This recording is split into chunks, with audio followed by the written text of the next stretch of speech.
Saya ini orang asli Bugis Makassar yang tidak pernah berhenti jatuh cinta sama alam budaya Minangkabau. Pertanyaan kemudian, kenapa saya mencintai alam Minangkabau?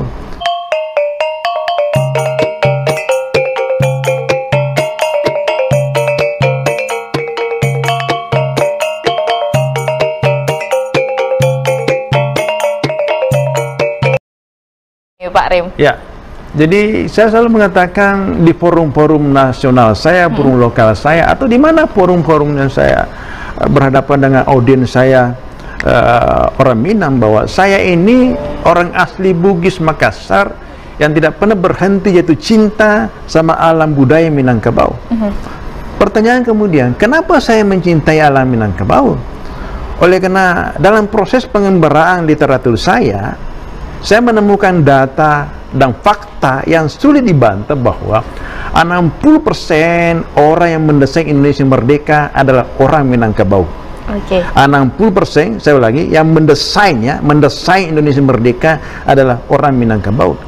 Bukan hanya itu, saya menemukan lagi data dan fakta 60% sastra besar penulis buku-buku fenomenal Nusantara adalah orang Minangkabau.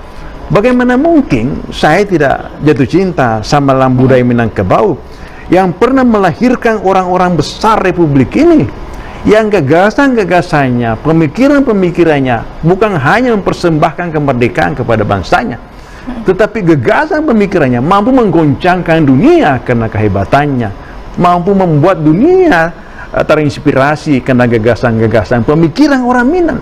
Nah, karena itulah saya menulis untuk membuktikan bahwa saya mencintai alam budaya Minangkabau. Saya kemudian menulis buku yang berjudul Generasi Emas Pemikir Gadang Minangkabau.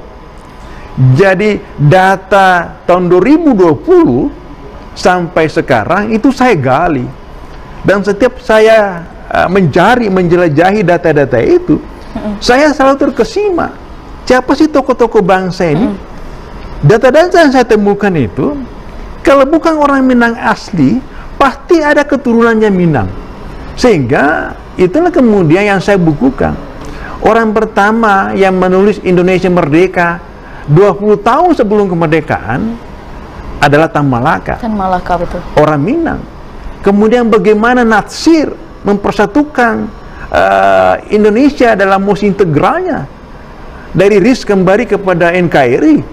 Bagaimana kemudian Syahrir yang mendesain Sumpah Pemuda, Yaming menulis tangan teks Sumpah Pemuda, bagaimana Rohana Kudus menjadi perempuan pertama membangun surat kabar di Indonesia, bagaimana kemudian Siti Mangkopo, seorang perempuan singa dari Minang yang mengatakan, kalau kalian tidak mampu melawan Belanda, maka silahkan laki-laki pakai rok semua. Inilah kemudian yang membuat saya begitu mengagumi para tokoh-tokoh Minang ini. Mungkin misalnya kalau kita sebutkan 50 tokoh bangsa, itu minimal ada 5 pasti orang Minang di situ. Betul. Nah, itu kemudian saya bukukan. Alhamdulillah responnya luar biasa. Kemarin di Malaysia kita launching, karena yang memberi apresiasi luar biasa buku ini adalah seorang tokoh Minang di Malaysia yang luar biasa cintanya kepada tanah Minang, walaupun tinggal di Malaysia, tapi jiwanya, pemikirannya itu murni tetap Minangkabau, luar biasa. Dr. Tan Sri Resyatim itulah yang mengapresiasi buku saya sehingga kita bisa launching di Malaysia beberapa waktu yang lalu. Buku itu mengulas semuanya tokoh-tokoh bangsa yang terlibat aktif mendesain Indonesia merdeka. Jadi mendesain ya, memikirkan, bukan memperjuangkan. Kalau memperjuangkannya, semua daerah punya tokoh nasional, tokoh pahlawan, tetapi yang mendesain, memikirkannya itu adalah orang Minang. Sehingga saya mencoba menulis bahwa Nusantara harus berterima kasih kepada Minang, karena begitu banyak orang besar Nusantara, para pemikir besar Nusantara lahir dari Minang, yang kemudian mendesain, memikirkan bagaimana Indonesia merdeka. Nah, itulah yang saya bukukan, dan saya berharap buku ini sesungguhnya bisa menjadi buku wajib siswa SD, SMP, SMA atau bahkan perguruan tinggi, supaya mereka memahami siapa sih tokoh-tokoh bangsa yang kelahiran Minang itu, sehingga mereka bisa menyadari bahwa begitu besar suku saya, begitu besar daerah saya yang bisa memberi kontribusi luar biasa dalam kemerdekaan, kemudian membangun bangsa ini. Oke, baik. Ya. Berarti ini Pak Rem, ini kita berkaca pada zaman dahulu, kita bagaimana tokoh-tokoh Minang dan pemikiran Minang ini bisa membangun negeri dan bisa meraih kemerdekaan juga melalui tulisan bahkan atau melalui orasi-orasi mereka. Dan di samping itu kita juga berkaca di zaman sekarang di tahun 2023 ini Pak Rem. Ada juga nih yang mengatakan Minangkabau, tapi Minangnya hilang, Kabaunya tinggal nih Pak Rem. Itu bagaimana, dan bagaimana sejauh ini Pak Rem untuk penulis-penulis dari ranah Minang ini, apakah ada nih generasi-generasi penulis dari Hamka, dari penulis-penulis lainnya pada saat itu Pak Rem? Menarik sekali bahwa saya sering mendengarnya bahwa Minangkabau sekarang tinggal kebaunya. Kabaunya saja. Minangnya entah. Makanya saya mengatakan kepada politisi, kalau ingin menjadi pemimpin benar, ingin menjadi politisi benar, jadilah orang Minangkabau asli.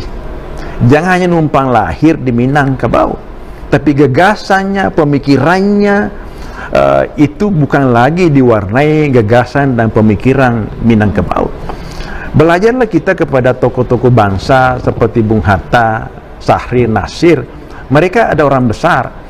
Saya orang Bugis, tetapi banyak terinspirasi dari mereka. Bung Hatta mengajarkan saya bagaimana ekonomi kerakyatan. Agus Salim mengajarkan saya bagaimana berdebat di forum. Buya Hamka mengajarkan saya bagaimana menggunakan ayat-ayat Al-Quran dalam menulis buku. Rohana Kudus mengajarkan saya bagaimana menulis di media sosial. Dan begitu luar biasa. Mereka itu, tokoh-tokoh bangsa orang Minang ini hebat. Kenapa? Oleh karena saya temukan juga data yang menarik, perpustakaan terbesar, tercanggih, terhebat dan paling banyak di literaturnya di muka bumi ini, menurut saya bukan di Amerika, bukan di Eropa, bukan di Harvard University, universitas terbaik di dunia. Perpustakaannya tidak ada apa-apanya itu. Perpustakaan terhebat, tercanggih, terluas, terbanyak literaturnya itu justru berada di Minangkabau. Sehingga kenapa Minangkabau bisa melahirkan tokoh-tokoh bangsa yang hebat itu? Karena perpustakaan terhebat itu berada di Minang. Apa perpustakaannya orang Minang? Alam Takambang jadi guru. Itulah penyebabnya kenapa Minang pernah melahirkan tokoh besar. Karena mereka konsisten belajar sama alam budaya Minangkabau. Mereka konsisten besar di surau yang kemudian mereka melakukan pengembaraan ke beberapa negara, beberapa kota untuk mematangkan jiwa mereka, sehingga mereka adalah manusia-manusia pembelajar. Nah sekarang saya lihat, maaf kalau salah, sekarang saya lihat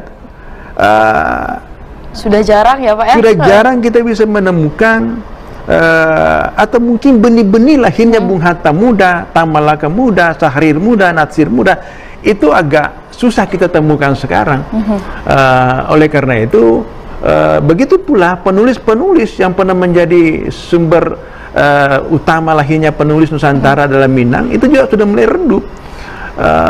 Ketika saya ditanya kenapa harus ke Minangkabau, mungkin ada hubungannya dengan mimpi saya.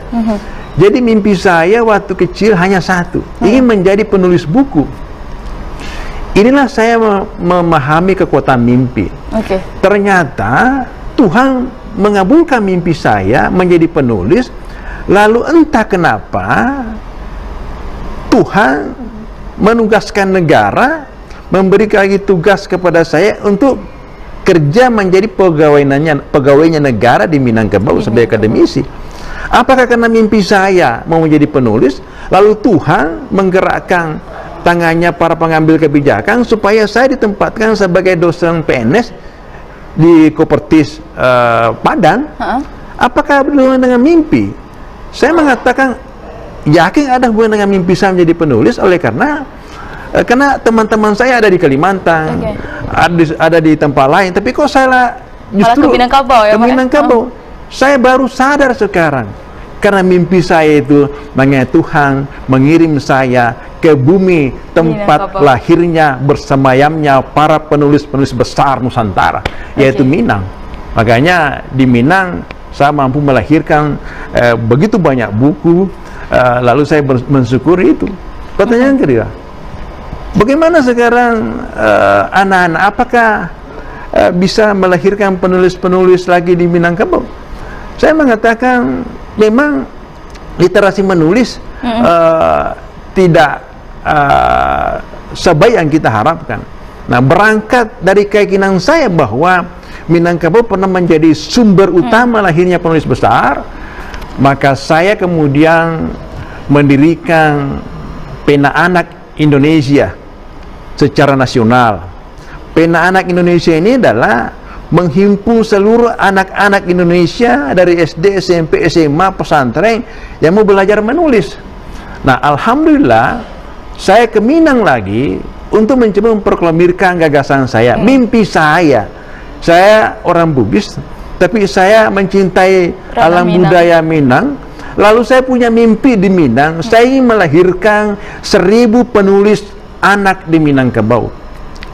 Orang nanya saya, apakah bisa? Saya bilang, insya Allah saya bisa ketika saya didukung oleh semua elemen yang ada di Minang.